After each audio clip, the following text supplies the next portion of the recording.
Okay, Brian, let me go in first. I'm a three armor. I can take you both. Right? Okay.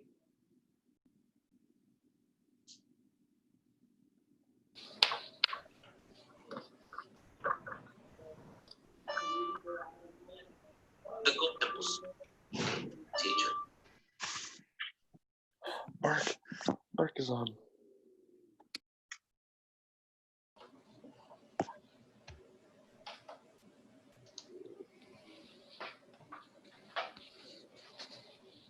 Just 1 minute. Tony, I made you a co-host so you can start to share your screen as well. How you doing, Bryce? All right. Good. How are you? Good, good, good. Appreciate your time. So thank you everyone for joining us. I'm sure we'll have some people jump in a little bit later, but big thing. I was fortunate to talk with Tony. Obviously, when we did that, we were gonna go run with a couple kids, but it ended up turning into a clinic. For me, it was enlightening to see what he's been doing, and obviously presenting about as well. So, and then I do want to thank our sponsors, Lead Faster, Rack Jim Aware, and Stronger, as well as Vertimax. So it's kind of had people been able to start and proceed going on. And it's great to have people like Tony himself on willing to explain what he does and how he goes about things and his philosophy and that. So Tony, it is all yours. You can take the screen share and you are all set to go. Now, is there any way, Bryce, that Hello.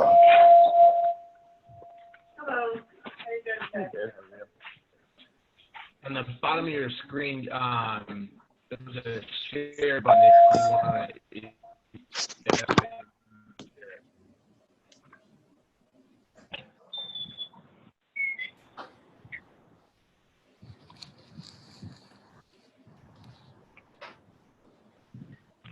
Did you see it, Tony?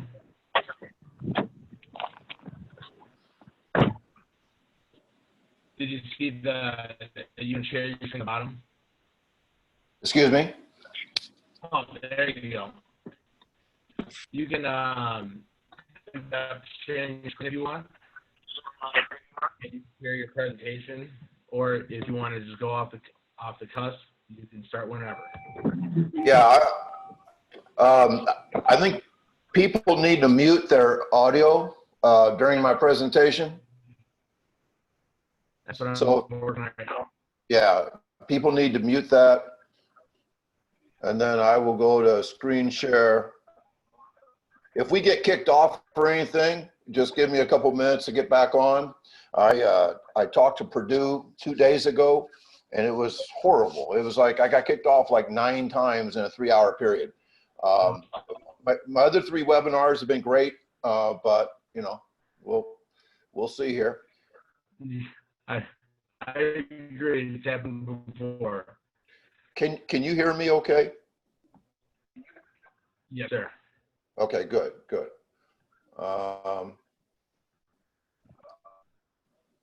Let me, can you see my screen? Thumbs up, you can see it? All good. Okay, first of all, guys, I appreciate everybody coming and stuff. We're going to talk today about off-season programming for mainly football, but I do the exact same thing as I'm talking to you right now. If I was off-season training track athletes or basketball players, basically this is just a speed and power focused off-season program. I say this because I think it's important, especially I'm really kind of talking about football people in general here, because I see this all the time, that people try to just work really fucking hard all summer, and then they, if they win some games, they think they did a pretty good job. And I say that in the kingdom of the blind, the one-eyed man is king. because I think that many times in football, the dumb team beats the dumber team. And, you know, the dumb team feels smart. And that's probably not the case, at least in terms of speed and power development. What happens is we do stuff, we try stuff, we get results, and then we assume that everything we did led to those results. Football might be the worst sport about this, that when a team wins the game on Friday night, everything is justified that they did not only the week previous, but in preseason and the off season, all that stuff is justified. And you might just have beaten a dumber team, and you know you need to be careful about that. And then of course the opposite's also true, that when a team loses, it's like everything they did in their process was wrong. Steve Jobs said that successful companies try to replicate their success, assuming their magic came from the process. I'm not a process guy. When I hear coaches say, trust the process, I'm like, I don't, you know, I don't trust the process. That's like, yeah, I just think there's too much of that in football. I also believe that we're way too complicated, that our lives are frittered away by detail. You need to simplify. Most football coaches I know talk about this, but then they don't do it. They're real hypocrites about it. There's some prestige in being complicated. You need to get rid of the bullshit that you do. There's so much stuff that's just a time filler. You know, if I went and watched a typical football practice or an off-season practice, I could probably find 80% of what was done that day and said that was worthless. So I'm going to talk to you today really about how to cook. Somebody needs to turn off their audio. Everybody should have their audio muted. Okay, thank you. I'm going to talk to you today about how to cook, overarching principles about an off-season program. The recipe itself is probably usually what everybody wants, but the recipe that I have changes from week to week, year to year. And if you know how to cook, the recipes become pretty easy. I need to talk a little bit about the whole feed the cats idea. You know, I started feeding the cats 21 years ago. And basically this was my thought process, that I had to admit that track sucked, you know, that it sucked when I was a track athlete in middle school, high school, and college. It always has sucked. It's really hard to get good athletes to want to do track. And so what I want to do is develop a training program that attracted high performance athletes, cats. I wanted fast twitch athletes to want to be on my track team. And you need to understand that cats, those guys that win games for you, they love to compete. They also hate to run. And that's a really important thing to you know, wrap your mind around, that there's a difference between running and sprinting. And so what I did in 1999 was eliminated running from my sprint practices. All we did was sprint, jump, and recover. That's all we would ever do. And it worked.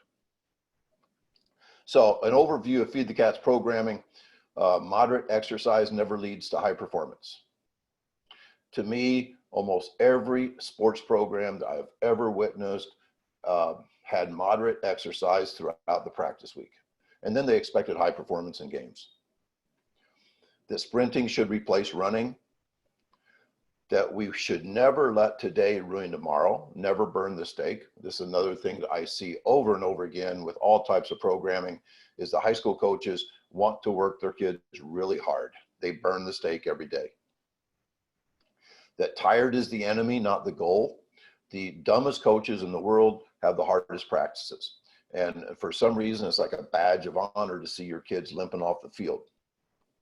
We want to make racehorses, not workhorses. Now, this is really, really hard for coaches and S&C people and things like that, because we meaning coaches, we are workhorses.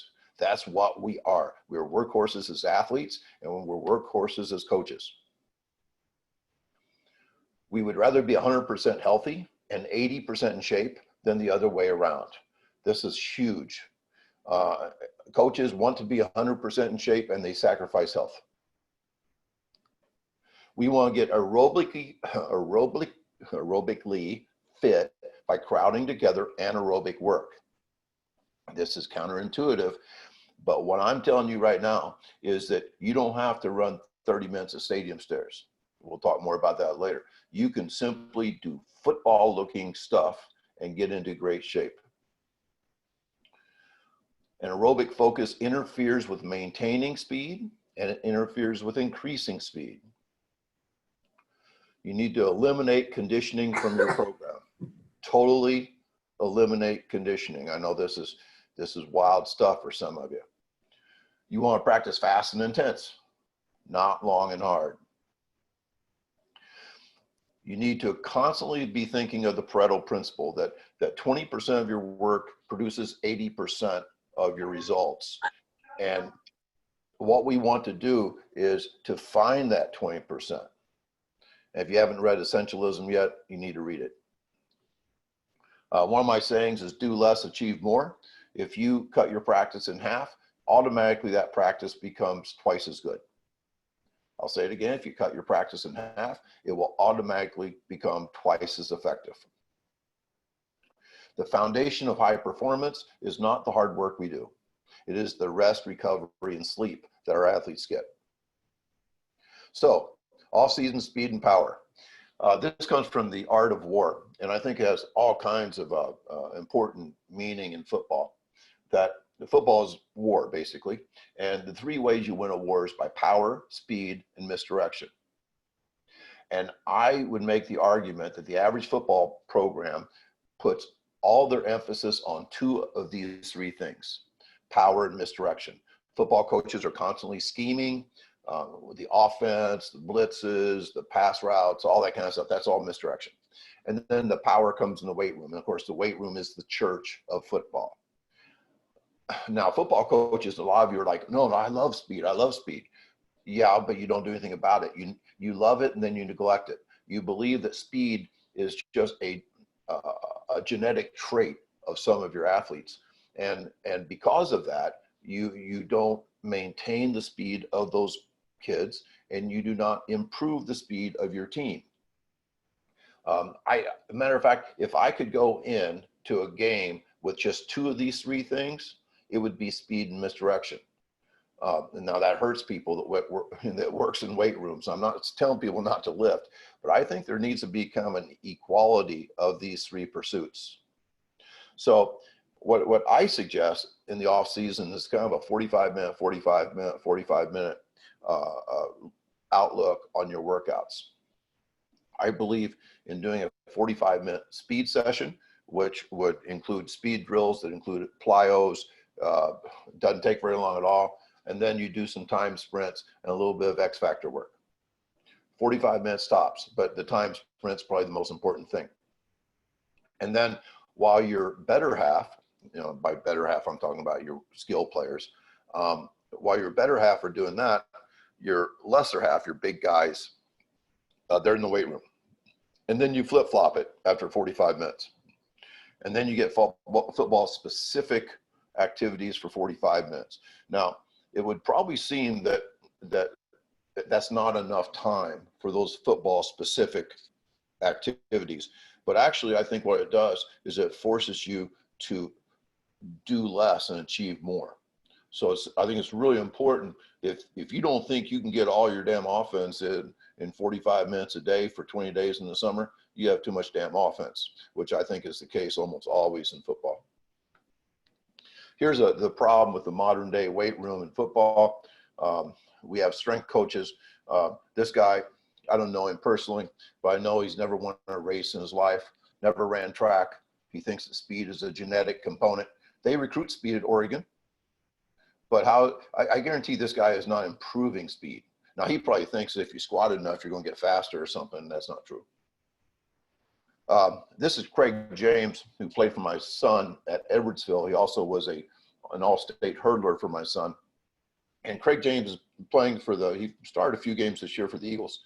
And he came back and talked to a good football player who was on the track team this year at Edwardsville. And he had a couple bits of advice I think are pretty cool.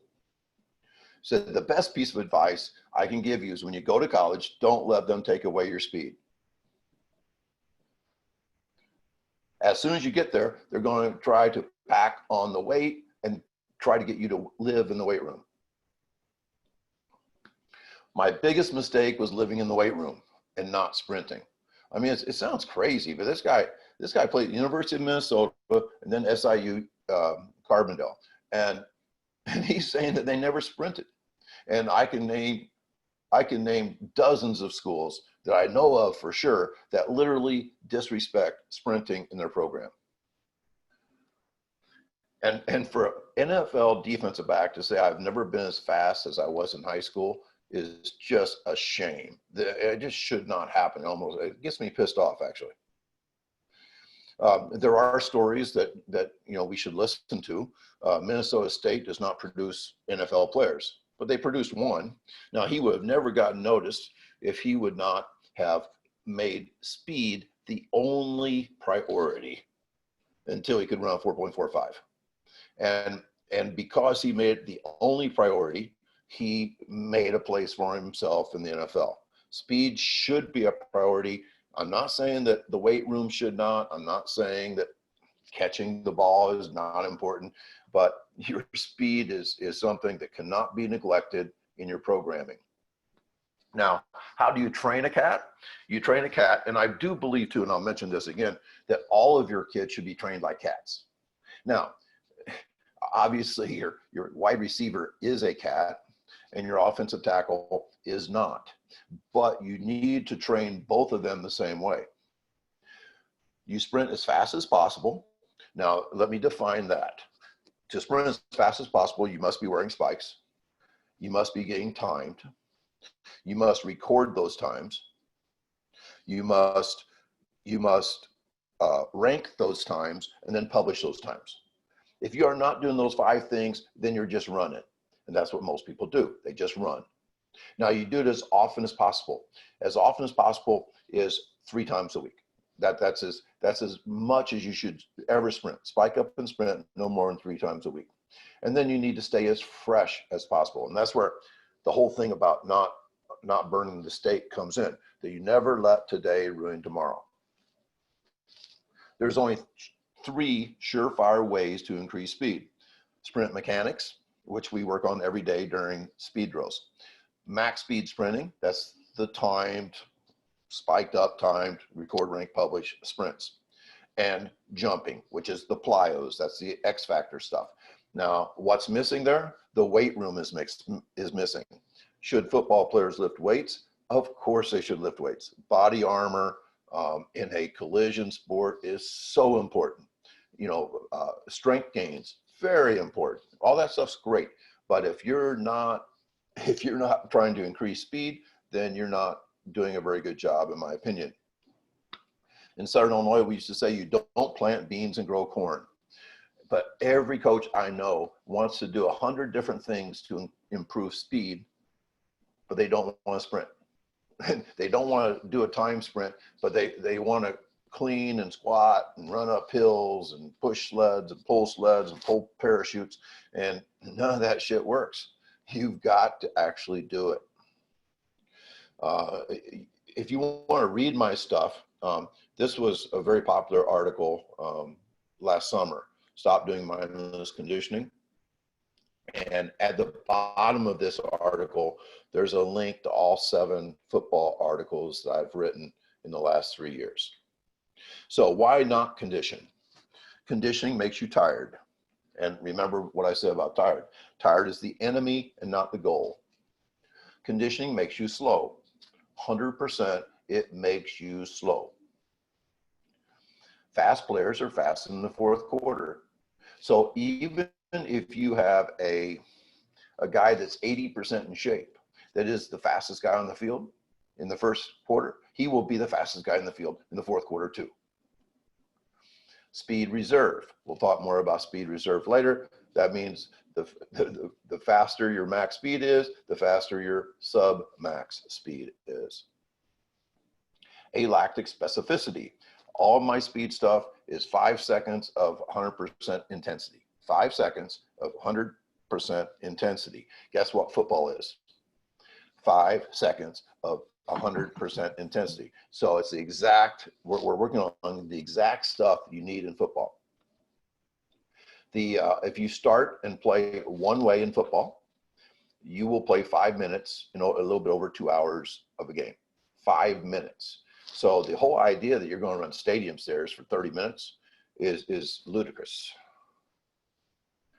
And this is one of my favorite things. The muscle cramps have nothing to do with Gatorade, bananas, pickled juice, conditioning, has nothing to do with that. What it is that people are practicing at moderate speeds, which never stimulates the game speed of the CNS. And so once they get into a game, they ramp up their speed, their CNS is driving their muscles to go much faster, and they get tired. They just get tired and cramp. So it has nothing to do with all the crap that coaches have always thought. It has to do that you are never practicing fast enough in practice because you would rather work hard than work fast.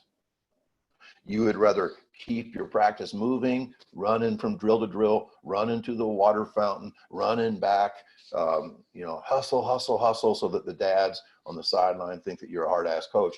And in actuality, you're killing your team because you are not getting faster. You're never stimulating the CNS to play at game speed. I've become very good friends with Brian Kula, who is McCaffrey's trainer. And I talk with him almost every day now. And McCaffrey says, I've learned that when I really condition myself hard, I feel myself getting slower. Of course, that's true. Of course.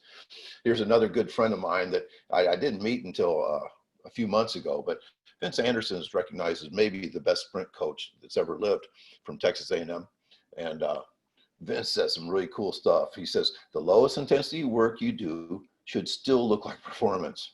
And if it doesn't, it will have a detraining effect. In other words, you get slower by running stadium stairs or running 16 110s or whatever else you can think of. He also says generic, non-specific conditioning gets you beat. Now, you're probably thinking, well, we do that all the time, and we won 7 games last year. Well, remember, those 7 games were against either inferior talent or your team was dumb and their team was dumber. The grind makes it difficult to train your most explosive muscle fibers, another McCaffrey thing. But football coaches, of course, the grind, it's either the grind or the weight room. I don't know which one, or maybe it's both together, is the church of football. This is one of my quotes, and this is 100% true. I don't care what people say. The minimum effective dose lacks the grit and manliness of the football culture. And I truly believe that many football coaches would rather lose than to be outworked. There are dozens of teams now who are feed the cats football teams, and they've had great success and they'll never go back. But some of the people who are really interested in a feed the cats approach have told me that they think if they lost their 4th game of the season, they might be fired that week if they were practicing an hour and a half and not running gassers at the end of practice. And maybe they're right.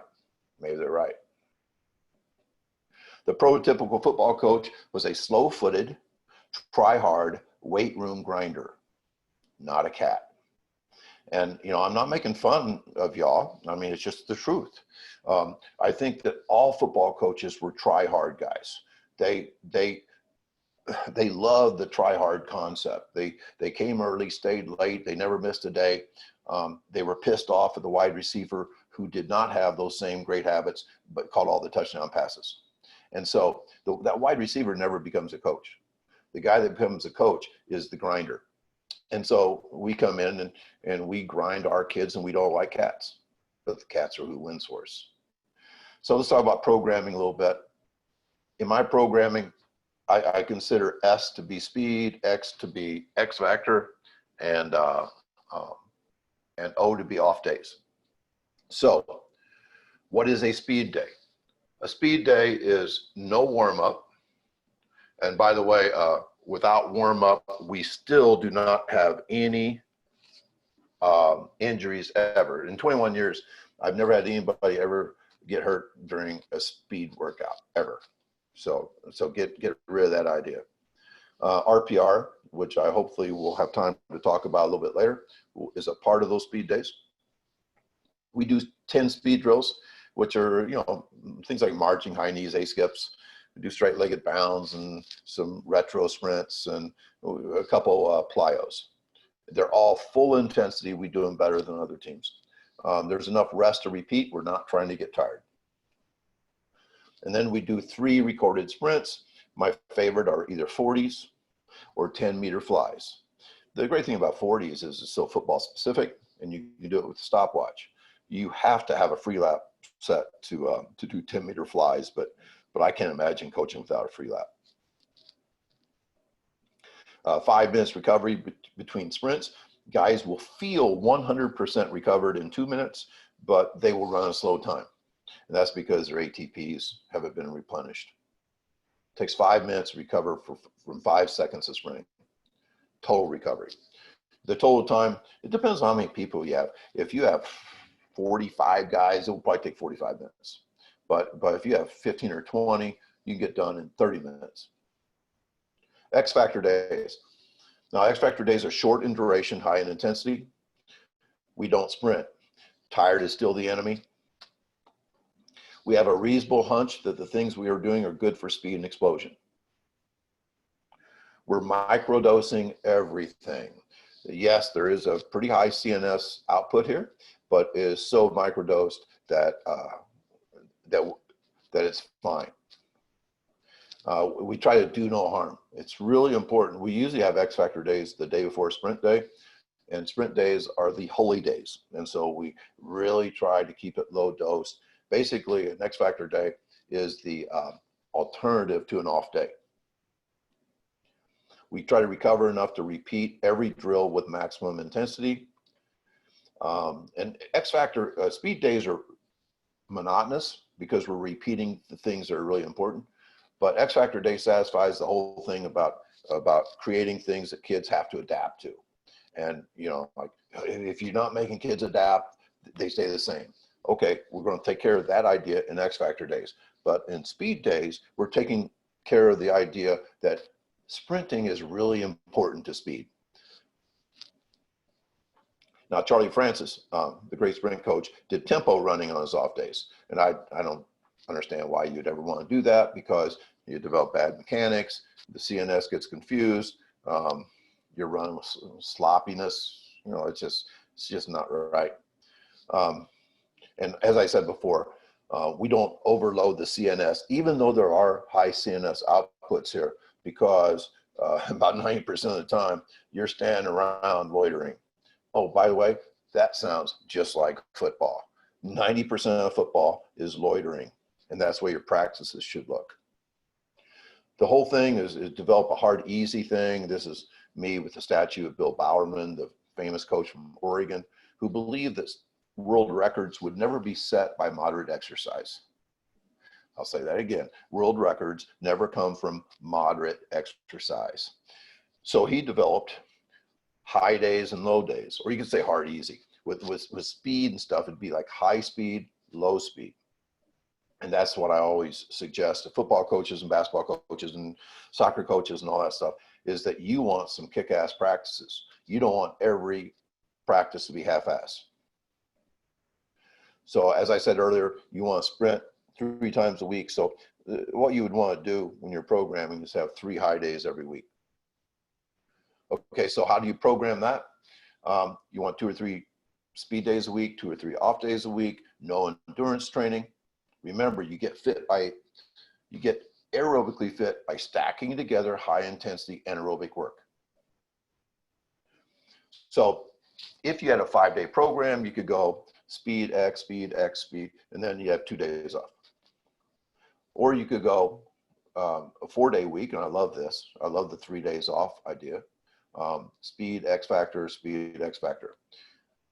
Now with this is kind of interesting because you're really having much harder workouts here, where you're combining speed and X factor on Monday, Wednesday, Friday, but all of those days have built-in off days prior to the day. So So you are not burning the steak. Your outputs are going to be really high, maybe twice as high on those 3 days, but you're really bracketing them with off days. I think it's really important. You always train speed when fresh, never tired. That's another reason why you never let today ruin tomorrow. So this is really important. Record, rank, and publish is a cornerstone of my program. If I probably should copyright these words because it's kind of like there's a lot of people that say record, rank, and publish these days. I posted this the other day that if we really wanted, okay, Heisenberg was a quantum mechanics guy, and what he said was when he observed subatomic particles, it changed the particles that he was observing. So what we observe in nature is not it's nature itself, but nature exposed. So what does this have to do with training? Okay, we can change a kid's focus, intensity, and speed. And how do you do that? First of all, close observation. We all know that. If we turn our back on the average team lets down. We can video, and I video a lot. Sometimes I fake video, and kids will focus 10 times better when they think they're on video. We measure, okay? If we're jumping, we measure how far they jump. If we sprint, we measure how fast they are. And then the fourth thing we can do is competition in programming. So this is crazy, but sometimes I do all four of these things. Watching closely, video, we're timing, and we're competing, all four at the same time. And it just really improves what kids will give you. Now, when I went to Plainfield North in 2007, we didn't have a senior class yet, so, but we only had 3 kids sub 460 in the 40.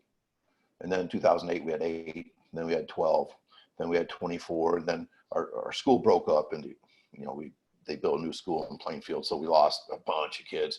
So I'm not taking the fault for 2011. But if you can tell, we got really good from 2014 to 2018. 2017, we had the most. Oh, by the way, we played for the state championship that year in football. Because when you have 32 kids, 460 or better in your school, you're going to have a great football team, period. Oh, you're going to have a great track team too.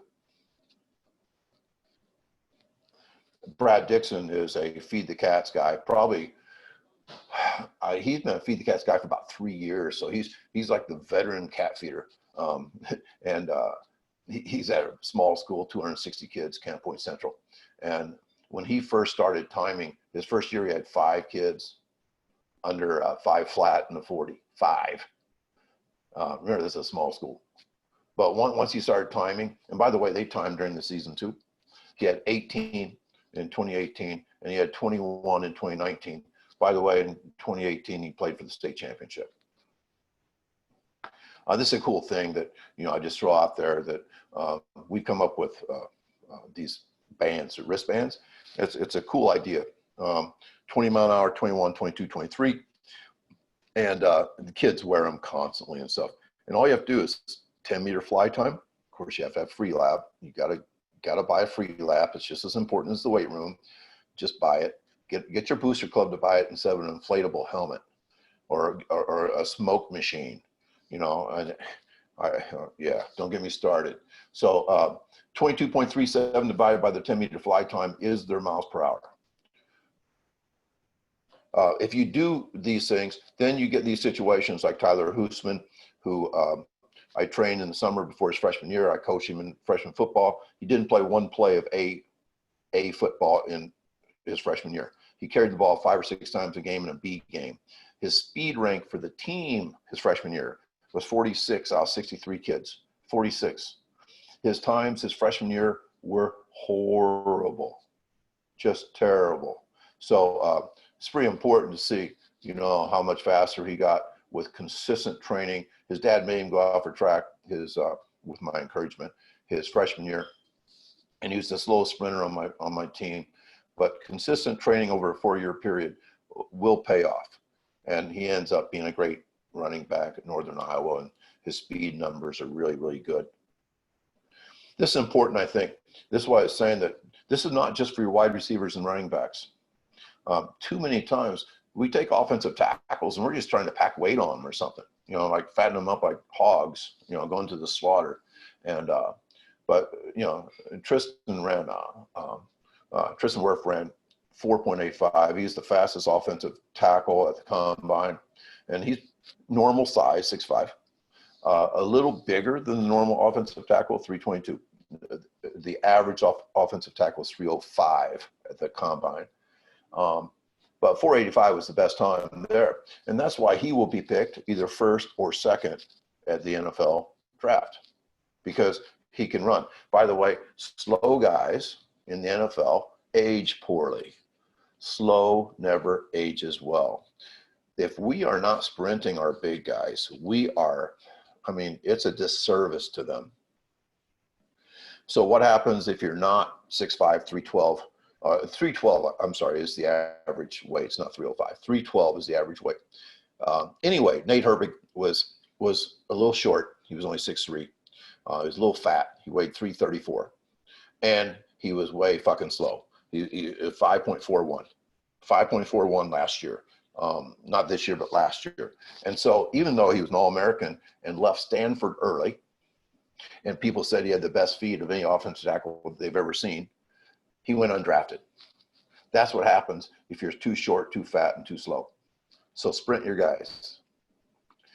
Speed reserve, I explain it like this, that if I can run 23 miles an hour and you've worked on conditioning all summer, so you have a lame 19 mile an hour top speed, I'm going to kick your ass in the fourth quarter. I don't care how good shape you're in, because you're going to slow down a little bit. You're probably running 18.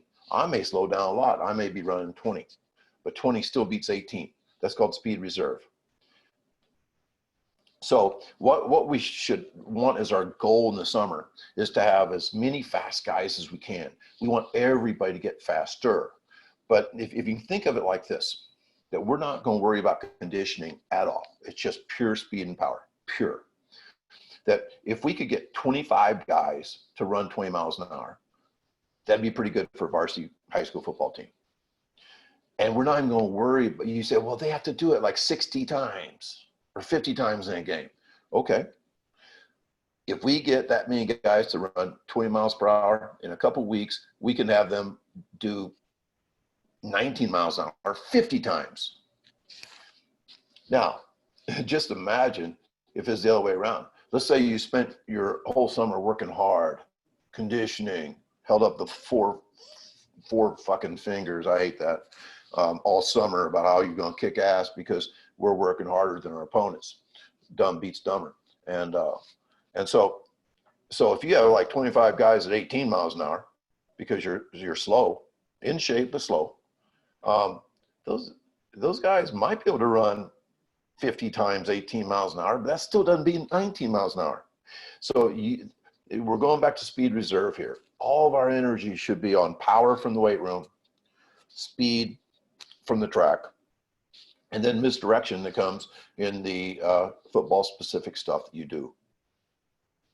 So one of the weekly plans that this is what we do in the winter. This is what I would do in the summer if I was working with football players. We'd have a speed workout and a lift session, X factor lift, speed lift, X factor lift, and then we'd have a 3-day weekend.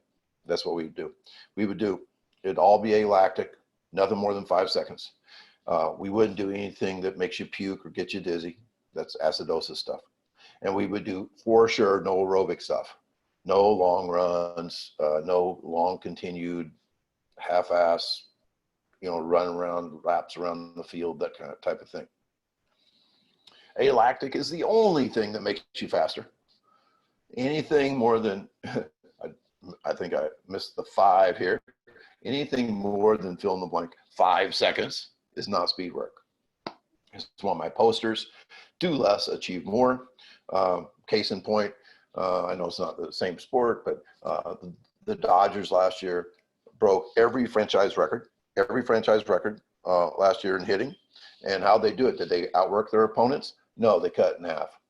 They limited time in the batting cage, which improved the focus, intent, all that stuff in the batting cage, and left the guys wanting more, and they hit better. Athletes should never be sore from training. Now, they will be sore sometimes, but it should not be intentional soreness. The whole no pain, no gain stuff is yeah, it's weight room bullshit. You know, get out of that mindset. We want to get to the line 80% shape, 100% healthy, rather than the other way around. Tired is the enemy, not the goal.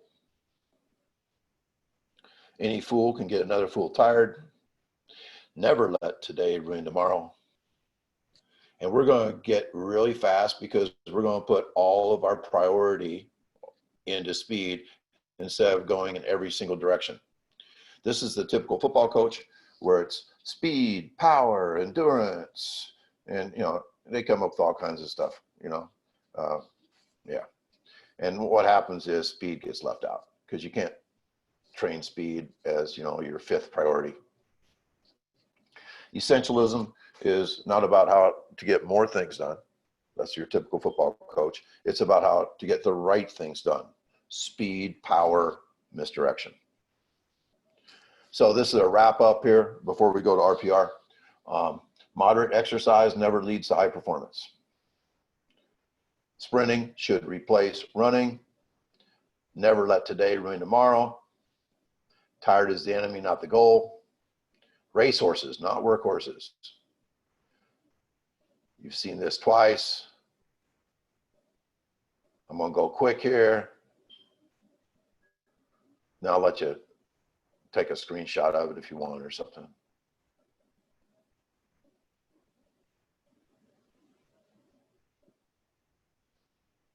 Just a wrap up. So I'll leave it on there just one more second. I think that's my last slide before we go to RPR. Yeah. Okay. So Bryce, how do you want to do this? Do you want to ask questions that have been put into chat? Do you want to go straight to RPR? Do you want to open up audios to all the guys? How do you want to do this? We can go through the questions, and then at the end, if there's any more, we can do it again. That way we can get through your presentation. Okay, so can we go past the 60-minute mark or no? Absolutely. Okay, so I don't have to hurry too much. So, okay, yeah, I can hang out with you. I don't have a webinar till 7:30 tonight, so go ahead. For me. So one of the questions was, is speed endurance a consideration? Nope. Let me tell you a story about that, and I think this is important. Brian Kula, that trained McCaffrey, he did not do a single thing of more than 5 seconds all summer. Now, every 5-second thing he did was maximum intensity, max speed, all that kind of stuff. It's very impressive to see the videos and everything. And so you would think that, okay, he's going to be really fast, but there's going to be hell to pay on day one at the Carolina Panthers conditioning test. He won the thing. He finished first place, the Carolina Panthers in conditioning, which is counterintuitive because you would think that he would have to go out and run miles like a boxer does or something. But boxers were trained by idiots for the last century, so we shouldn't take, yeah. So anyway, that's what I think. Go ahead. And then any lifting for hypertrophy or higher rep range? I think the hypertrophy is, even though it hurts me to say this, but as a football coach, we all know that we have to take 150-pound kids and they need to put weight on. Now, as long as you realize that you're not making that kid faster by doing that, it's fine. And as long as that kid is sprinting along with his weight gains, he will maintain his speed. So that's absolutely fine. Now, there are some kids, maybe the most mature kids on your team and stuff, who are already built very well, that if they put 15 pounds on, you may see a real decline in their speed. Okay. And then we have a compliment towards you from Coach JT. He goes, what about rugby? I tried your feed the cats approach, but I think this sport requires a minimum aerobic and lactic conditioning. What do you think? Yeah, that's, I think soccer and rugby, the flowy sports, that's not 5 seconds, 30 seconds off, do require some of those things. I would still argue that off season, that you could have a speed and power concentration. And if you do need to do some lactate work, you do it at the end of the week. I would suggest something like the 23-second drill. If you don't know what that is, look me up online, 23-second drill. But I would never do that unless it was on a Thursday or Friday, like end of the week type stuff, because we didn't want to ruin the next day. Whatever you think you need conditioning wise to survive soccer, rugby, Gaelic football, those kind of things, what I would suggest is that speed is still the thing that wins the game for you. So speed must still be your priority. And whatever you think you have to do endurance wise, try cutting it in half. Try to really limit that, knowing that anytime you focus on endurance, you're going to take a half step back speed-wise or a full step back. And try to make your endurance look like the game, or at least resemble what you do in the game. And then third thing, when you get into the games themselves, let the games be the hardest things you do. Instead of trying to, like, okay, if we're going to have to run 8 miles in the game, we're going to run 12 miles every practice. It should be the opposite. You let the games be the hardest things you do. That way you conserve speed and power. All right. And then in regards to the first question was speed and endurance, Matt Finn, he says, I guess my question was more about the end of practice. Is there room for 10 to 20 yard sprints with 30 seconds?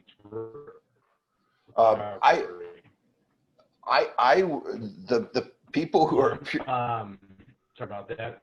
I guess my question was more about the end of practice. Okay.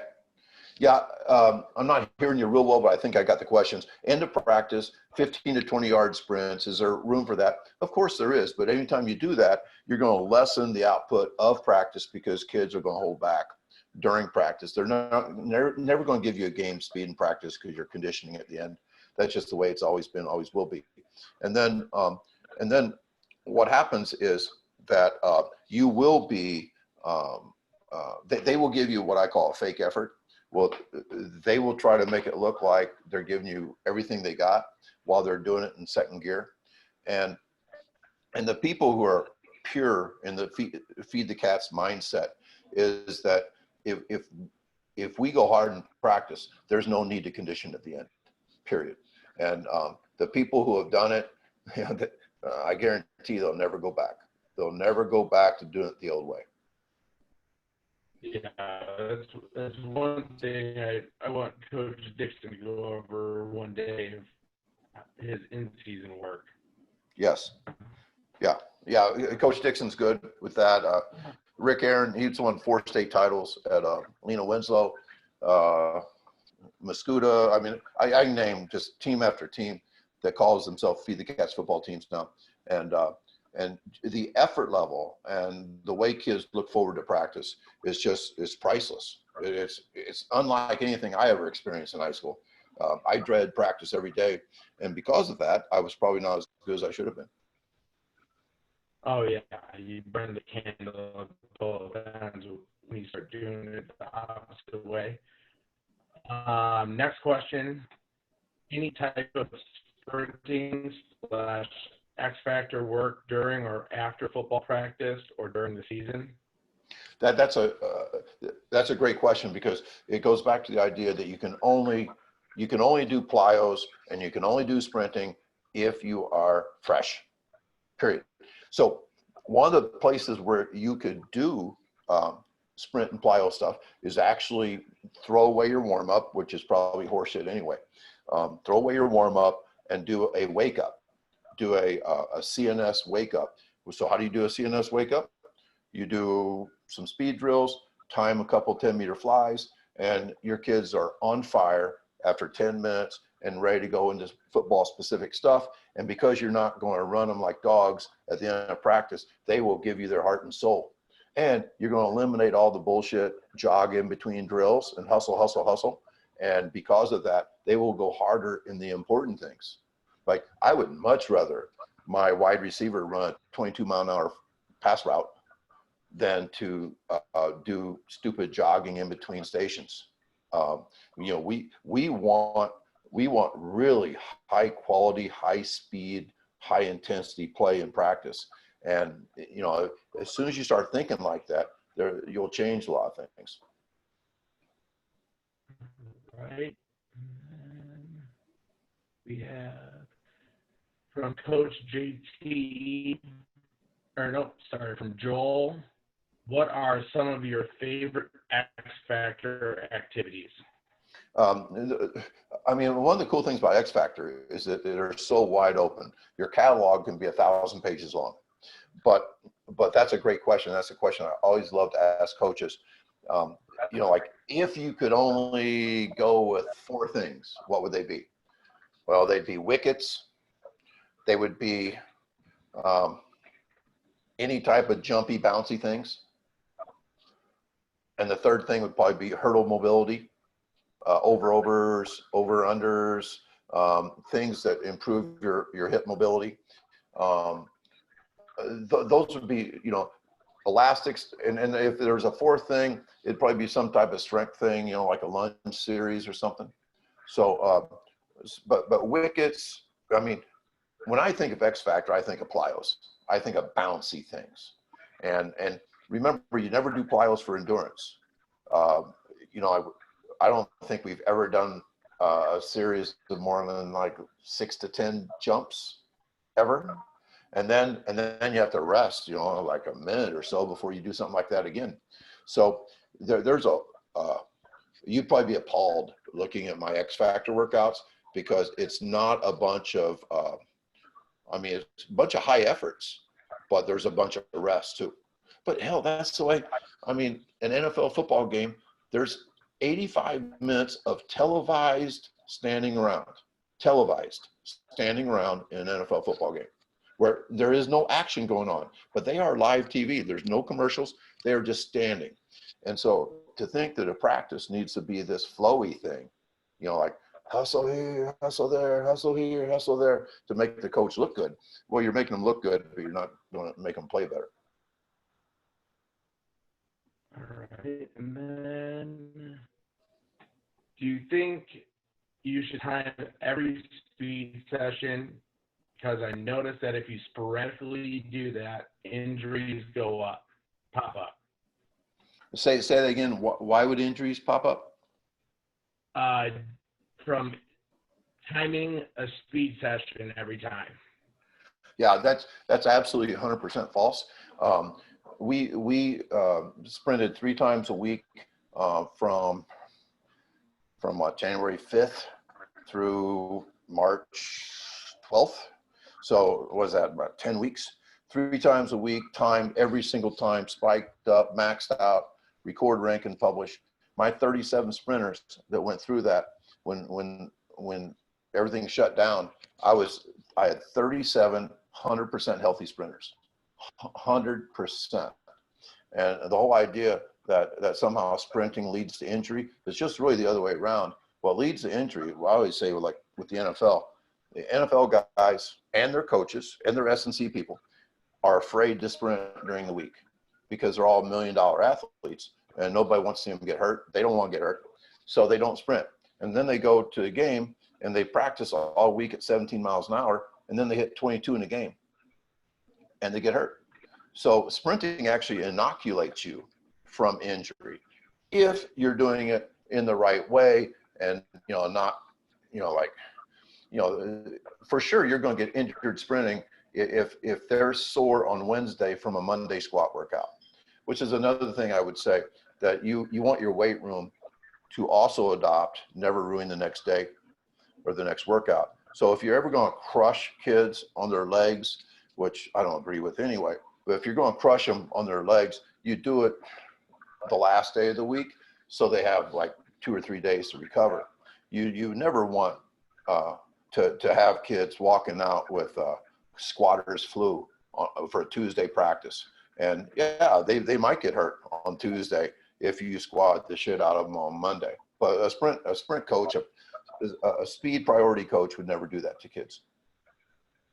And then go along with that question, you know, I read it a little bit wrong.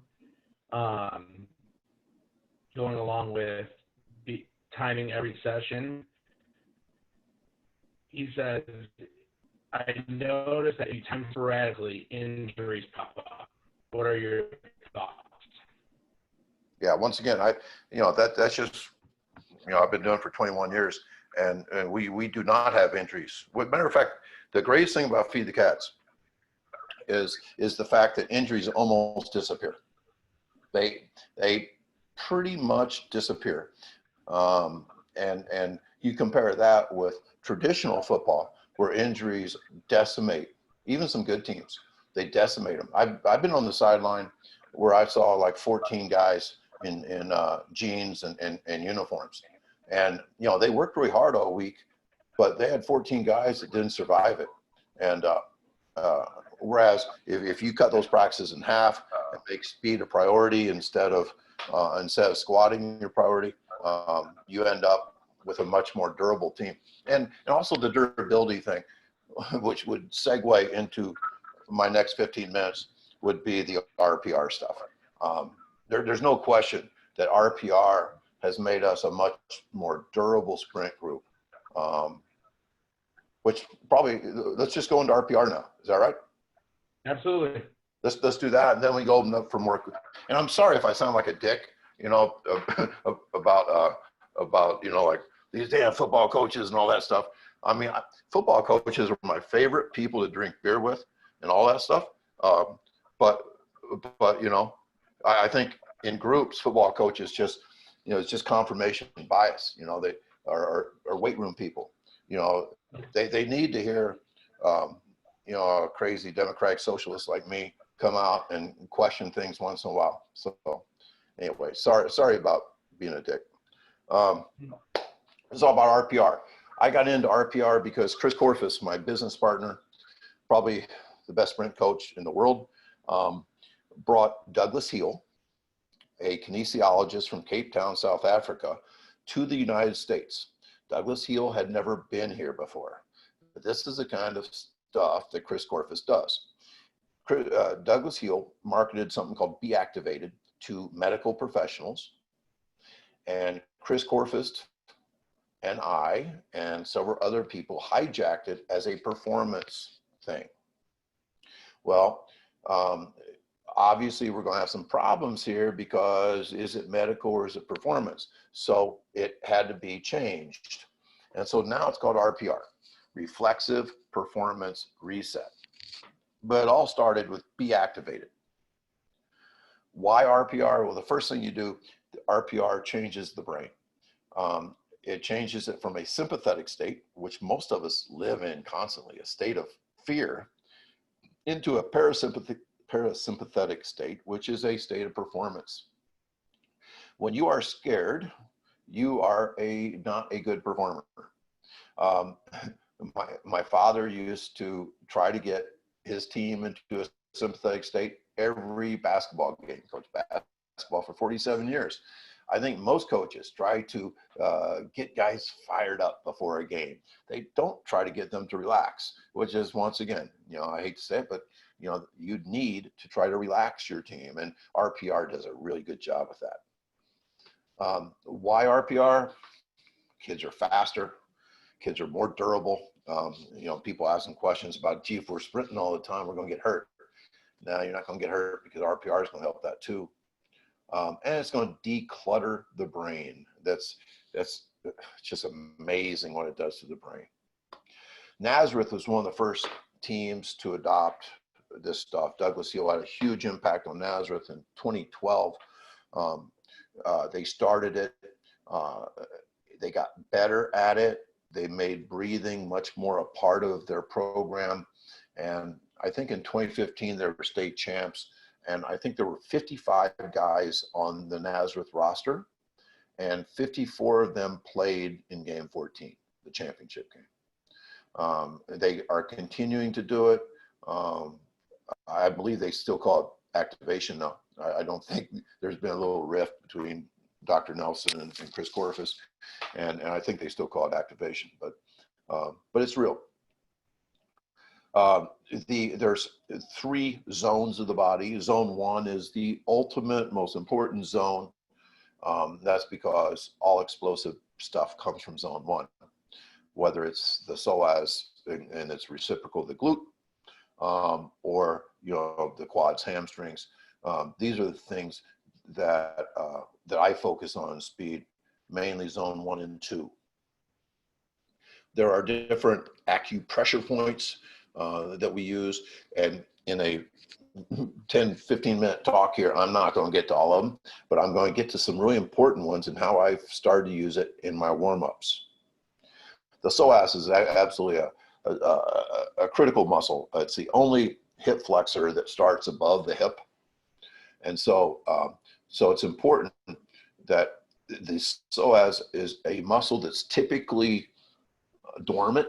It's like off in so many athletes, and you can still pick up your knee without your psoas, but you're using muscles that you should not be using. And guess what happens when you're having muscles do 3 or 4 jobs they weren't supposed to be doing?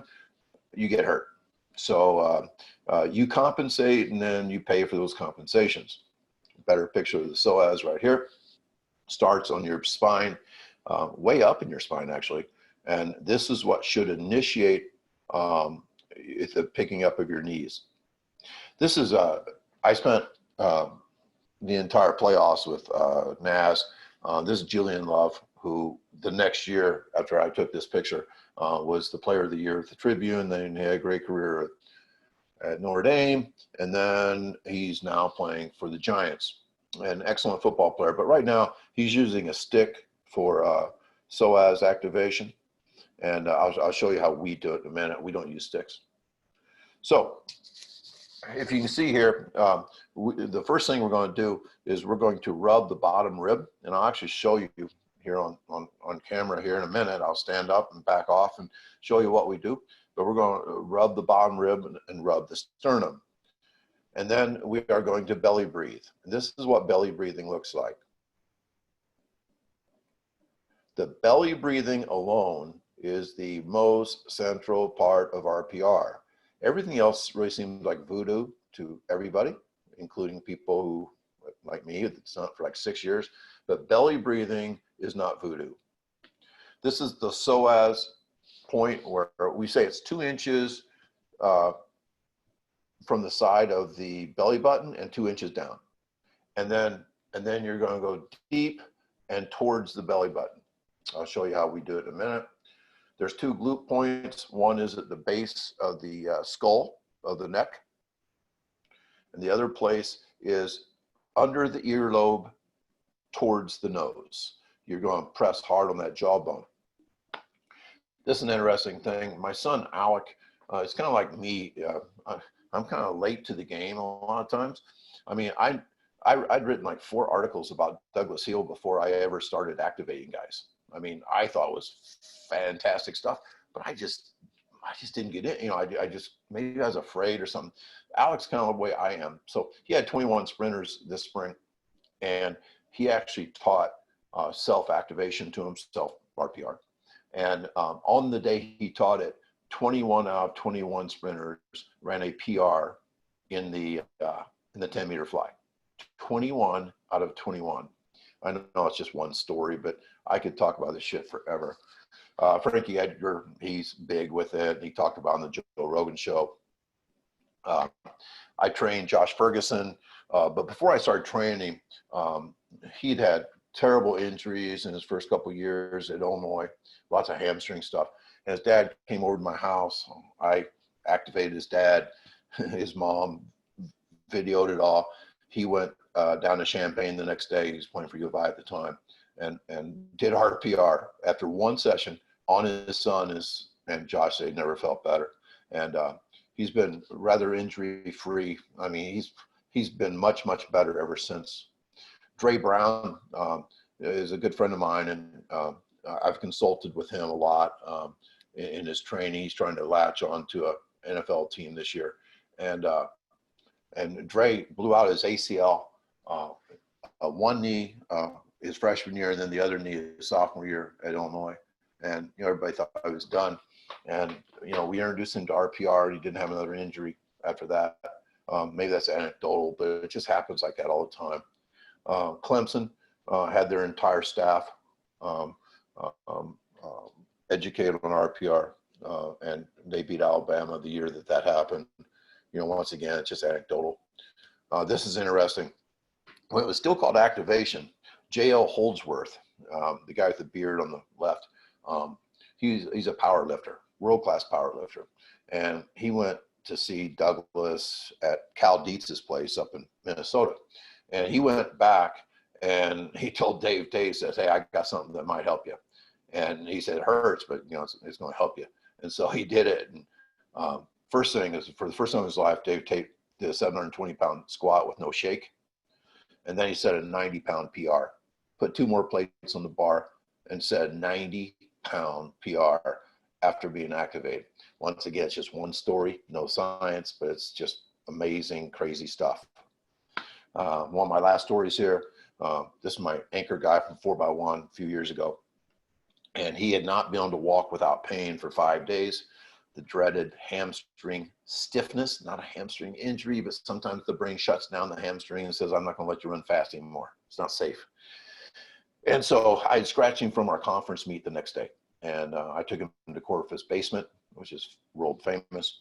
And an hour later, Tommy got off the table and said, I feel fine.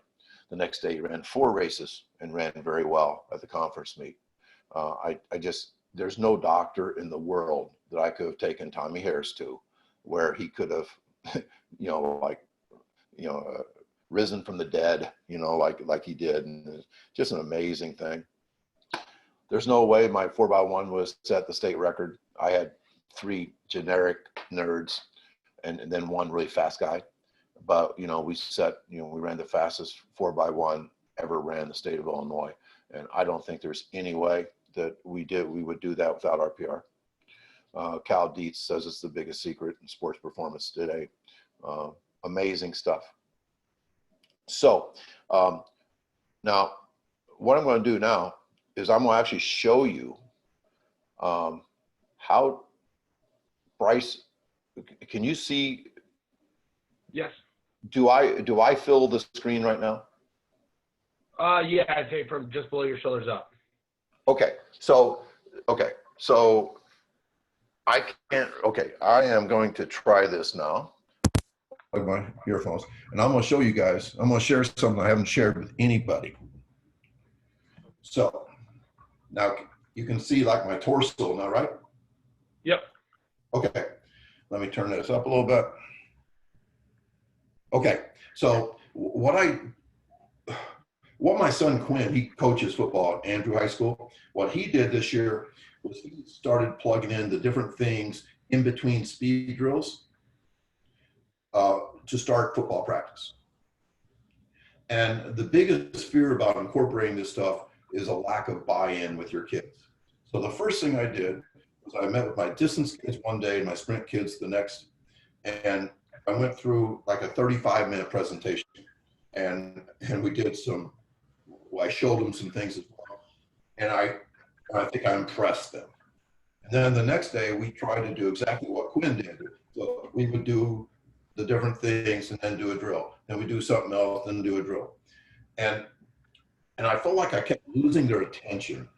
And so what I did is I put it all into one like 90-second. We would do like 4 or 5 things, and then I'd say, can you give me 90 seconds? Can you give me 90 seconds of 100% focus?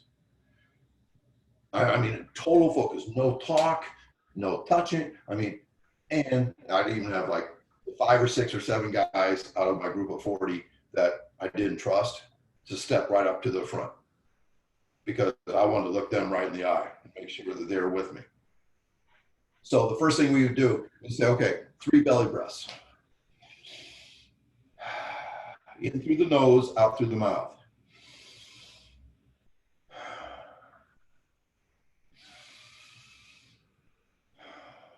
Now these are high school kids that, you know, they have a hard time doing that. I mean, like, and there is absolutely no way your brain can think about anything else when you're doing a belly breath into the nose, out through the mouth, and make a noise. There's no way that, and that's why this shit works so well. So now we're going to make it even better. We're going to press hard on the bottom rib, right on top of that bottom rib, back and forth. And how hard do you push? You push so it temporarily hurts. You're not pushing so it leaves a bruise. You are just pushing it so that it hurts. And I would do it with them. And then we press here. And we're not, I mean, we could go really long, but we're trying to make it as short as possible. So I'm pressing hard up and down. You do circles. I'm pressing hard enough to make it hurt. Okay? Now I say 2 good belly breaths.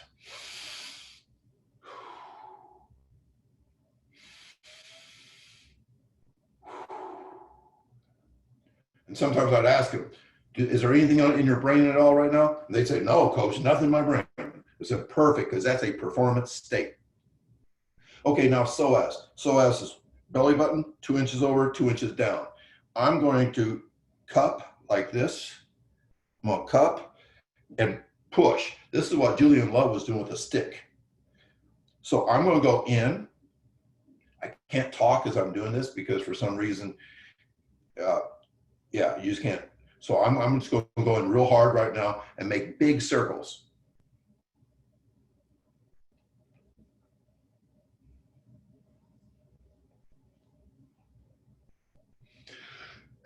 Big belly breath. Now, what I tell them is that if you're hitting the spot, you will feel it. Not feel it with your hand, you will feel it.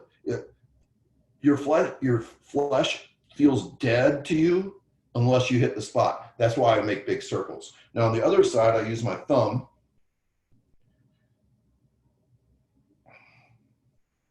I definitely hit it.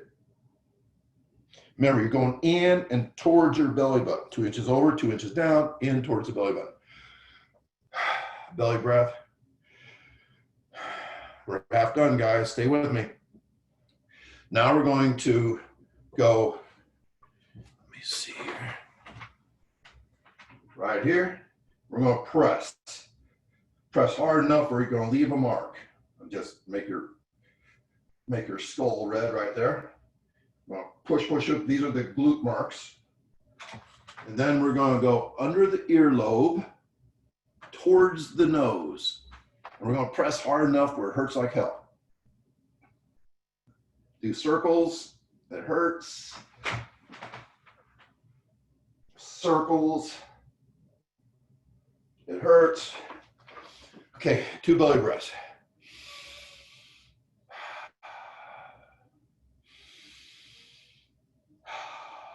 You let out a sound as you go. Okay, now we're going to go lateral sling. This is the spot for the lateral sling. And you're going to go right on top of that iliac crest with your thumb. You're going to press down on the top of the iliac crest and it hurts. This activates the lateral sling. Then you're going to do it the other side. Doesn't take long. You go pretty fast, but you got to do it where it hurts. But it's just a temporary hurt. It's not like, oh God, this is going to kill me. Now you're going to activate the quads. So we've done all of zone 1. Now we're going to activate the quads and the hamstrings and be done. So the quads are the fleshy part. Push. Now, Chris teaches it like a Peter Pan type thing, like this. I'm going to push with my thumb like a knife and get in that flesh between the rib and the iliac crest. Deep, deep, deep. That's your quad spot.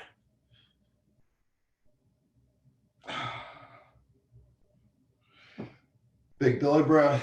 And then we're going to go to your glutes, the origin of your glute. And we're just going to go thumb like this and press as hard as you can. Make it hurt. Top of the very origin of your glute, right underneath your belt line. This looks funny to see 40 guys press on their butt like this. And then the sacrum, it's like a triangle. You're going to go down the edge of the sacrum, go hard, using the thumb as a stick kind of.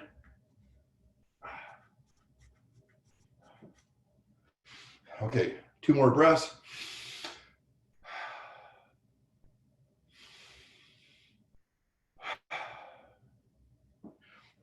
And then we do the second half of our stuff. Now, that was probably more than 90 seconds, you know, but I said 90 seconds so I could rope them in to a concentrated thing. Not once did a guy ever talk.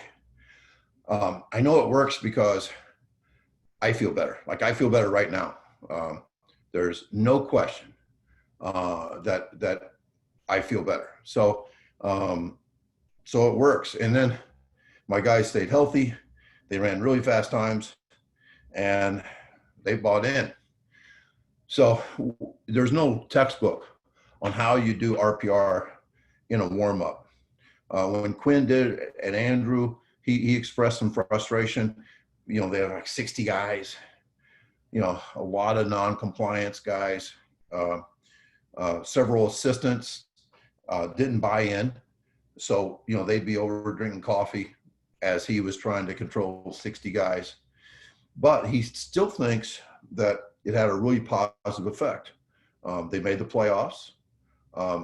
They had, of their 22 starters, let's see, 22 starters times 10 games, that's 120 games.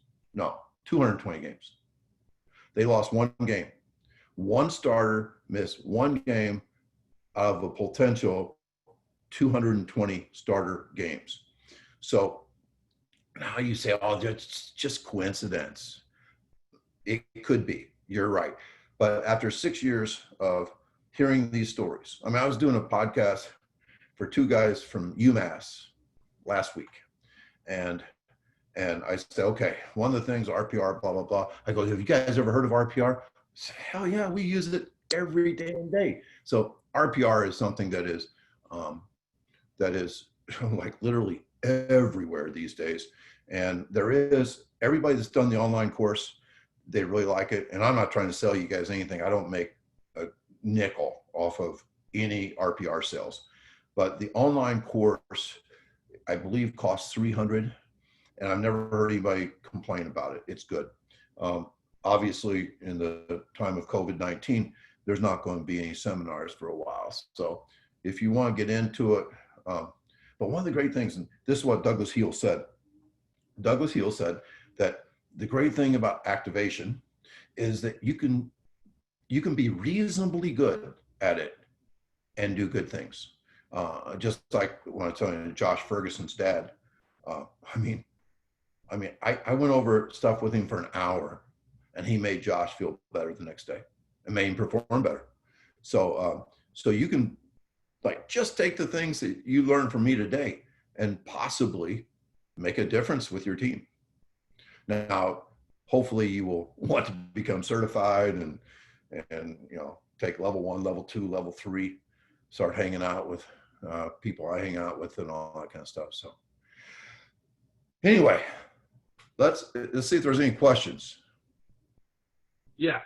I've seen some teams use RPR daily as a warm-up and others a few times a week. Is there a right and a wrong way to use it?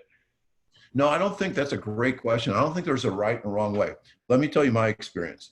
This is the first year I've done it in practice. The first year. The only time I've ever done it in practice is this year. And we only did it on sprint days. Is that the right way? I don't know. It's just what we did. For the 5 years previous to that, I only did it to my best 7, 8, 9 sprinters, you know, my best kids at track meets. You know, I'd take a table with me to a track meet. I would work on them. This is the first year that I've taught self-activation. So there is no right way, and we're all just kind of figuring out what works here. And then with the RPR online course, will you learn enough to implement it right away? Because I would like to do it in person, but they only do them in the U.S. and I'm from Italy. Yep. You got to go online then. And, you know, it's like anything else. You know, I mean, if you go into it with, you know, a half-ass attitude and, you know, I think this is probably bullshit. So it will probably be bullshit for you. The buy-in is really, really important. I mean, there's nothing magic about just, you know, like, you know, going like this. But if you believe it's going to make a difference for you, you're going to do it right. You know, you're going to, so yeah, I would suggest the online course. Let's see if we missed any previous ones. All right. I love the idea of long rest. The problem is if it is winter with cold, sometimes it's difficult to let them rest to their 4 to 5 minutes. Any suggestions? Okay, I'm actually seeing the thing now. Your vocal is not very good, but I'm seeing exactly. I love the idea of long rest. The problem is if you is if winter with cold. Okay. Yeah. Here's the deal. You can shorten up the rest, but what your kids are going to start learning is because you're timing them and because they care. If, you know, I have kids do this, like, I'd like to get out of here early today. So they'll run one, 2 minutes later, run another one, 2 minutes later, run another one. Well, if that happens, they're not going to run very fast, you know, and what they do, they just learn that they need that rest or else they're not going to run as fast. So yeah, you just do what you have to do. Obviously you say, well, you know, we don't have an indoor track, so we can't spike up. Well, buy yourself a rollout runway, or don't buy yourself a rollout runway and run with your jogging shoes on. We all just do the best that we can do. The one thing you can't do is go to the default. Like we have to work out in the cold and we don't have a track, so we go out and run 3 miles. You know, don't give up and do that, because that's not going to help anybody.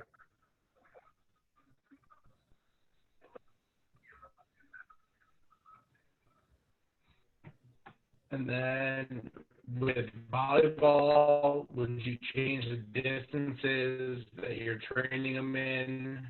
I think there's great value in speed, in top speed, but I also consider the risk reward of spending time on max velocity and sprint mechanics to minimize injury risk in upright or sprinting when they don't ever hit that in sport.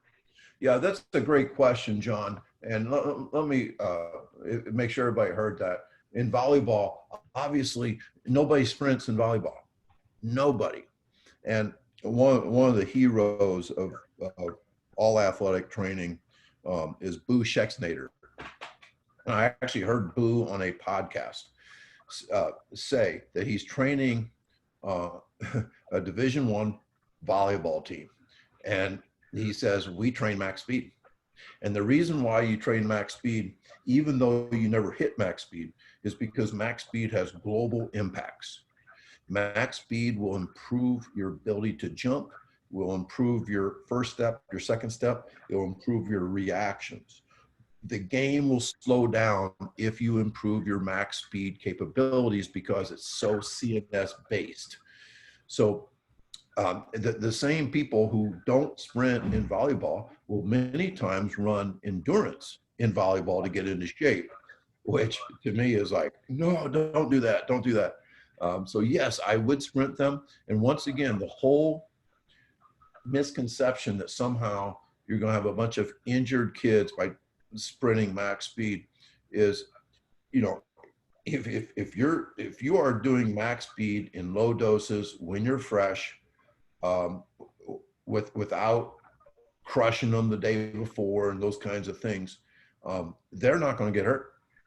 I mean, there's always, you know, like, you know, 1 out of 30 kids, you know, I'm not saying never, ever, but we have not had a true sprinting injury in the last, since 2012.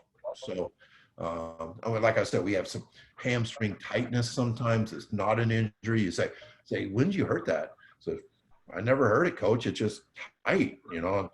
So I don't call those injuries. Those are, you know, those are things RPR can fix though.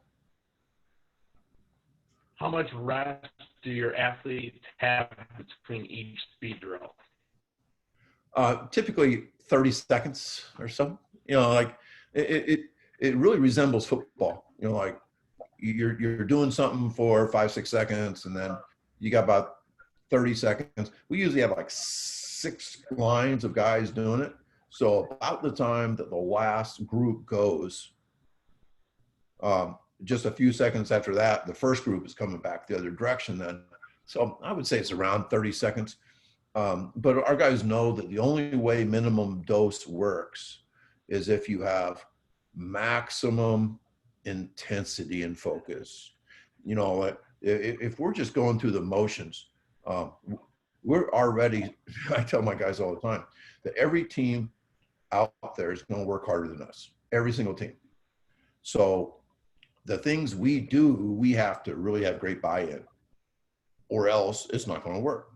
And so what happens is, instead of you having to push kids, which really doesn't work very good in my opinion, kids start pushing themselves. And that's the holy grail of coaching, is when kids buy in to wanting to work hard. Oh, absolutely. And then could you name off your 10 speed drills that you normally do? Yeah, we do fast march, where our cadence is like bang, bang, bang, bang. We kind of hit the ground hard on our march, because really sprinting is a fast march. And then we'll do A skips, which now the cadence is more like. And once again, these are just the first 3 things are things where we pick up our foot out in front of our body. We pick up our foot out in front of our body. And then the third thing is high knees. And now the cadence is more like. So we go from there, we do like 3 plyos in a row.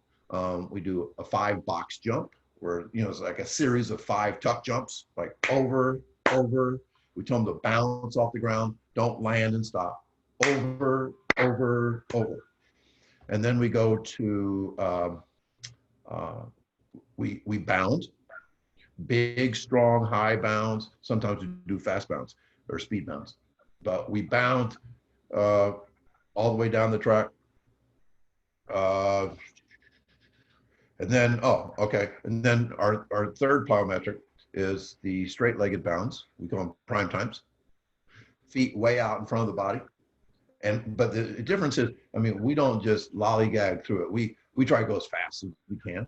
And we actually, for some reason, put a priority on that thing. So we'll do that twice. And then we do what we call butt kick and reach, which is a backwards run. But we're going to kick our butt and then reach back. And we also race on those, and we do those twice. And then the last thing is maybe the most important thing, is we are going to practice 1 acceleration. Well, we're going to accelerate every day. 1 acceleration where we work on our 2 cues. Our upper body cue is split and rip, which is the big split with your hands being split apart as much as possible and rip through. So we have a split and rip with the upper body. And then with the lower body, we do push. Or we just want to push to get out of there. And we want to get to the top speed, because I tell my guys, you need to sprint before you sprint. So the last speed drill is the final, I hate to say warm up, but the wake up for our 3 timed runs. And then from Joel, would belly breathing alone be beneficial even if we didn't include RPR? Yes, absolutely. And I should say my other son, Alec, they at Edwardsville, and like I said, there's no textbook for this. This is not, I hate to say it, but it's not very science-based.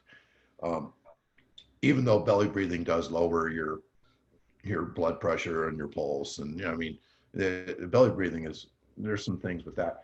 but they will actually lay all their guys down on their back and belly breathe for 5 minutes. And no talk, in through the nose, out through the mouth, and make a sound. And it really takes kids who have sat through 7 hours of extreme bullshit in high schools. I mean, kids are in school for 20,000 hours from kindergarten to their senior year. 20,000 hours of being institutionalized. And I feel sorry for all of them. When they come to practice, thank God for track practice, because their day has been bad. And the whole idea that we're going to set them and lay them down and do belly breathing and declutter their brain and forget about their girlfriend breaking up with them that day and somebody, you know, stealing their lunch money in the bathroom or whatever. And, you know, that breathing thing alone, I think, would be worth it. Yeah. Let's see if I missed any others.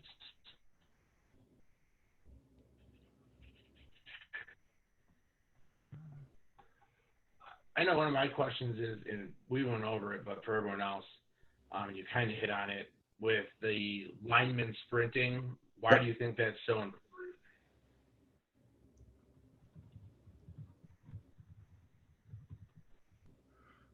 You broke up, Bryce. You said something about linemen sprinting?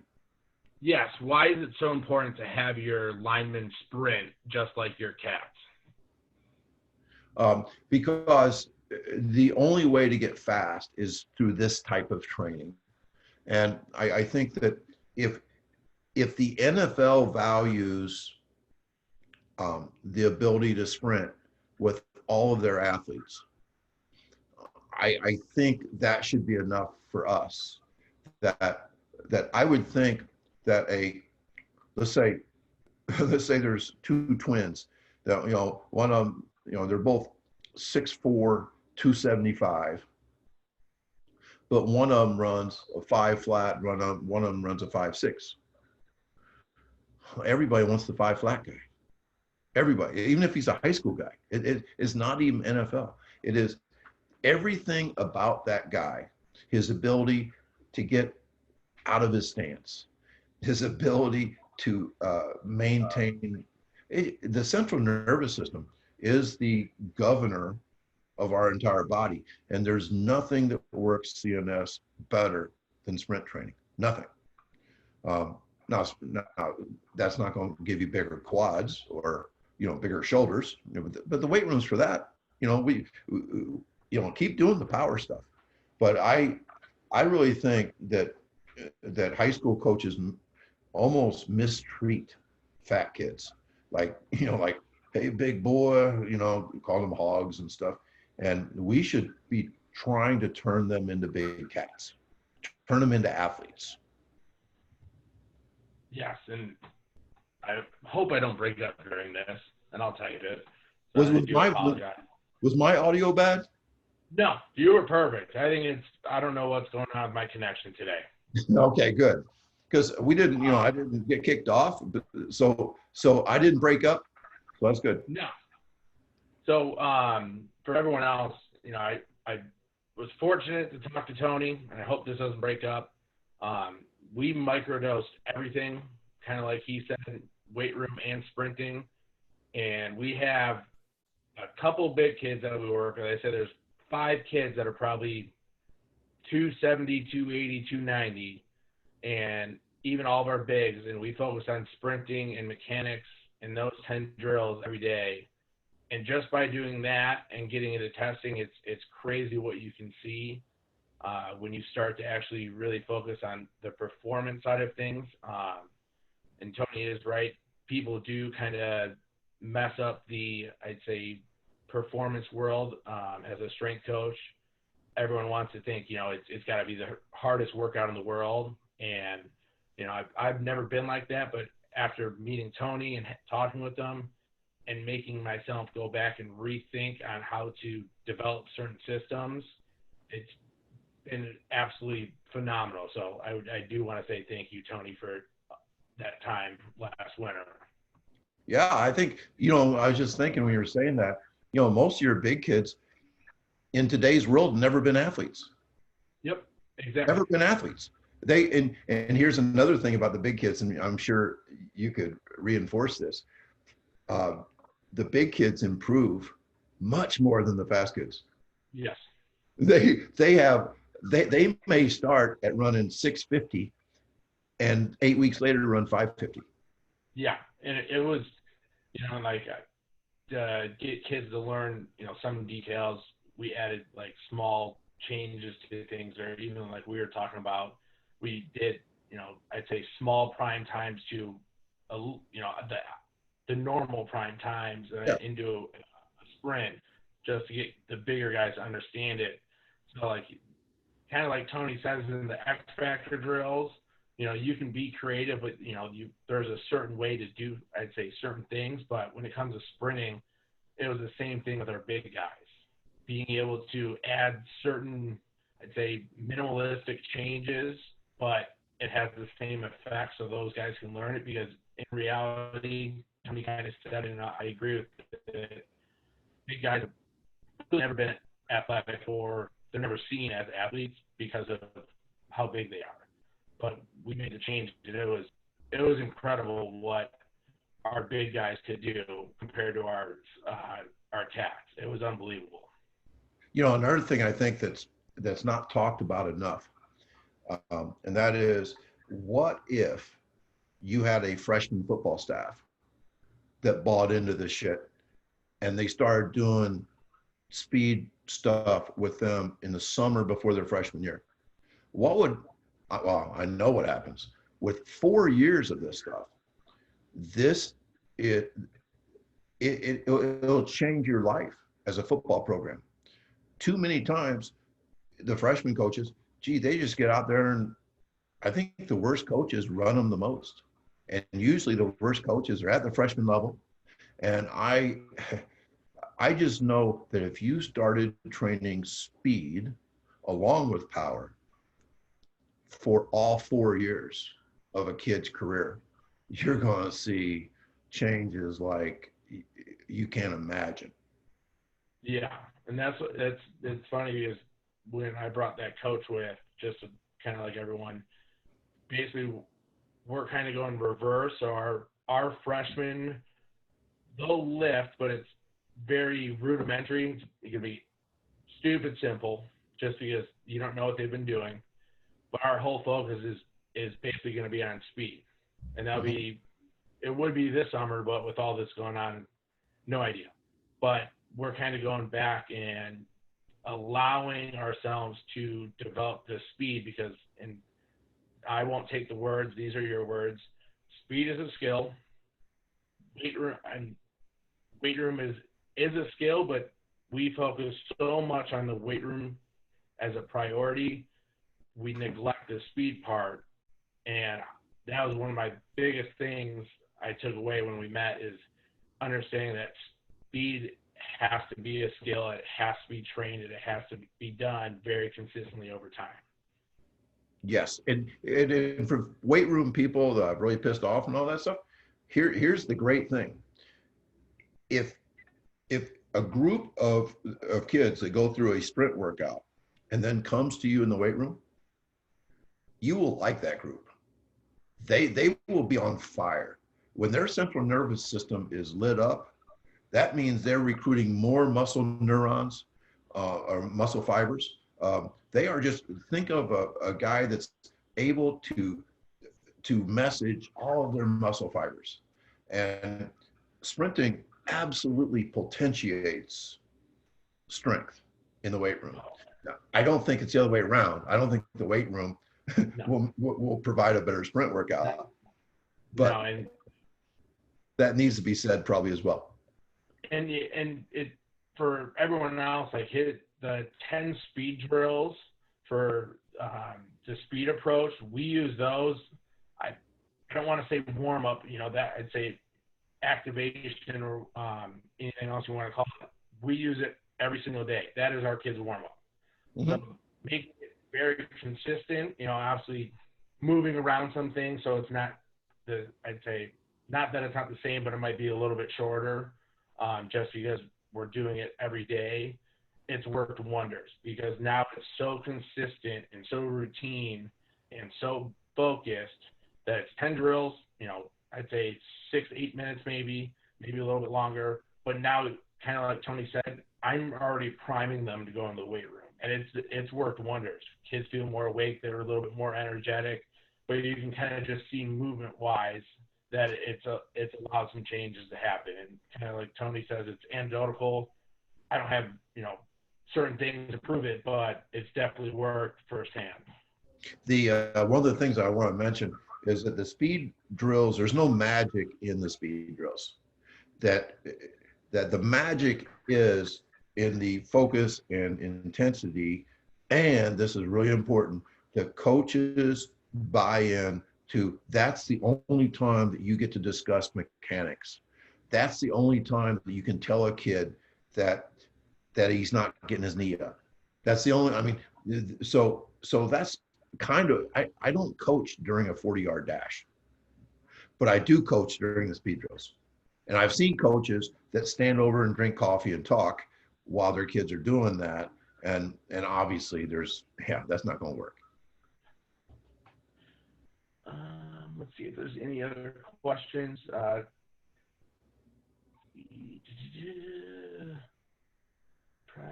see.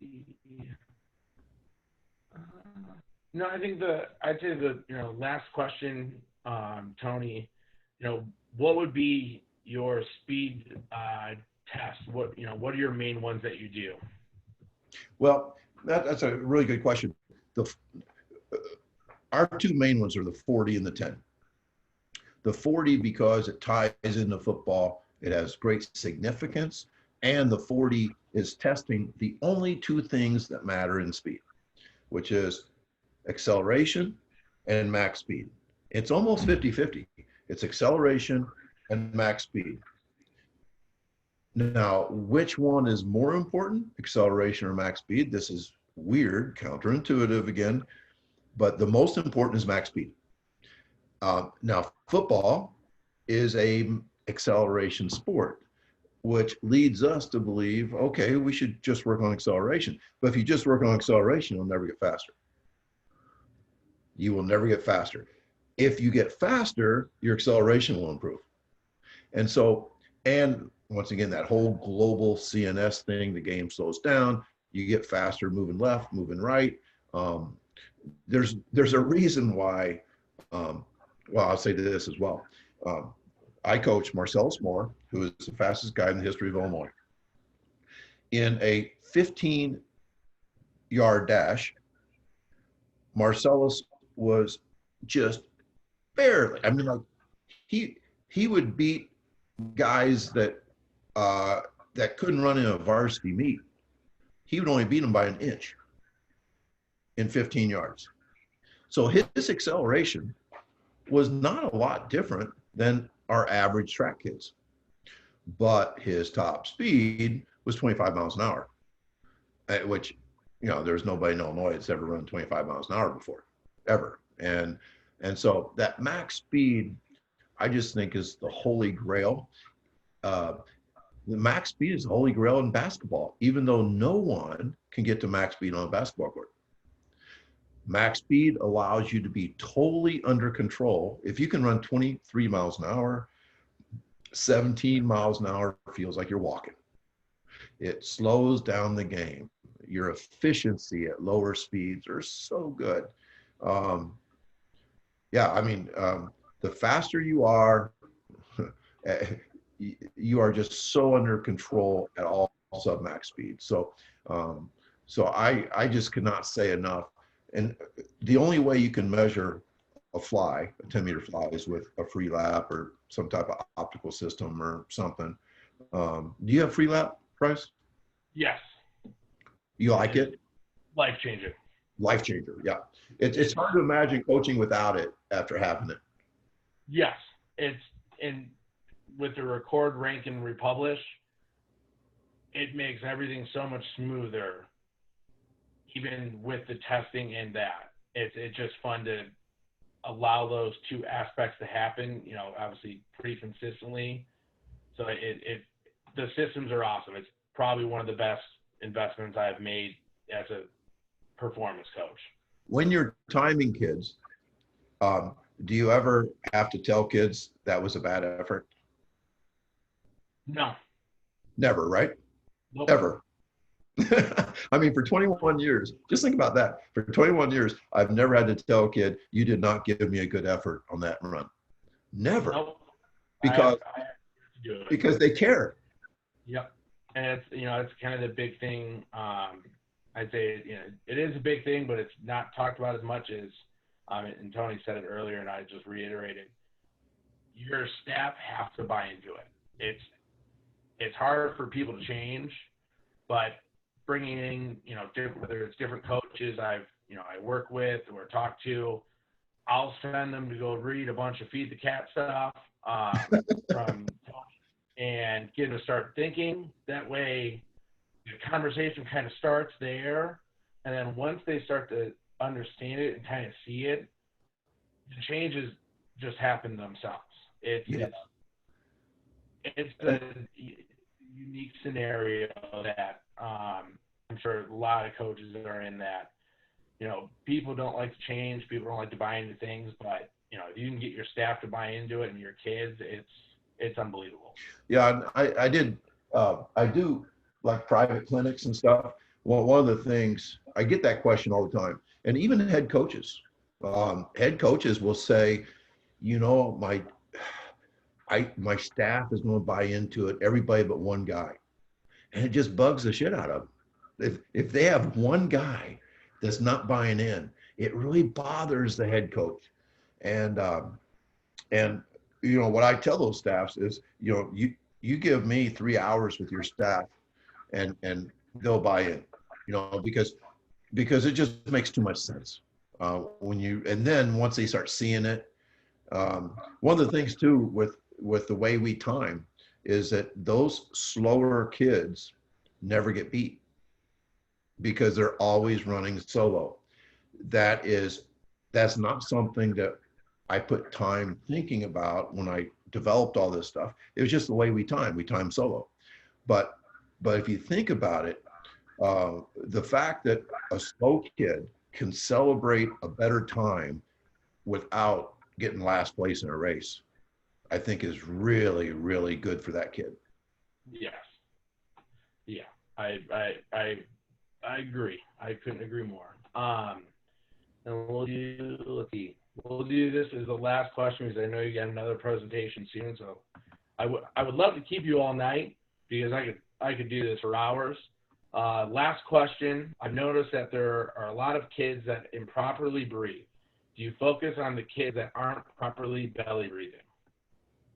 I think anytime you're working with a group, whether it's speed drills, no matter what, you are assembling the plane in flight. You're doing your best to get most of your guys to do it right. And then, you might have to wait till after practice to say, show me how you belly breathe. Show me. And like there's things that you can do. Like you can have kids, one of the things is kind of like you're holding a joint. You breathe like you're holding a straw or a joint or whatever, and you go where you're filling up your belly like through your fingers. Another thing is to press the bridge of your nose. And then, of course, it's called the Teletubby spot, which I don't know what the hell that means, but where you press the top of your head. But all three of those things are like Douglas heel tricks. There was one kid one time, he's a really good sprinter, that I worked on for about 20 minutes. And I could not get him to belly breathe. He was 100% chest breather. And, I just couldn't get him to do it. So but no, I think just like anything else, you just do the best you can. And not everybody's going to do every drill right, but that's your goal, Oh, absolutely. Well, I appreciate it, Tony. I can't thank you enough. I mean, I think every time I listen, I think I learned something new or another way to put it. So I just wanted to thank you for your time today. Yeah. And it's beyond appreciated. Well, as you can tell, I do really have a good time doing it. So. Well, I appreciate it. Yeah. It means a lot. So with that being said, that was the last question. We'll let Tony go so he can get out of here and get ready for his next. Thanks to everybody that showed up. I Thank appreciate you, it. everyone else. I'm easy to Thank you, find. everyone else. Take care. And if you find him on Twitter, it's PN Track on Twitter. You know, he's always on there, always posting information. So once again, thank you, Tony. Thank you, everyone else. You know, last thing, if you need to check out our sponsors, Rack Performance, Gym Aware, Flex Stronger, Simply Faster, and Vertimax. And I appreciate them, and I appreciate everyone tuning in. So thank you, and everyone have a good night. We'll be back next Tuesday. Thanks, Tony. Thanks, guys. Bye-bye.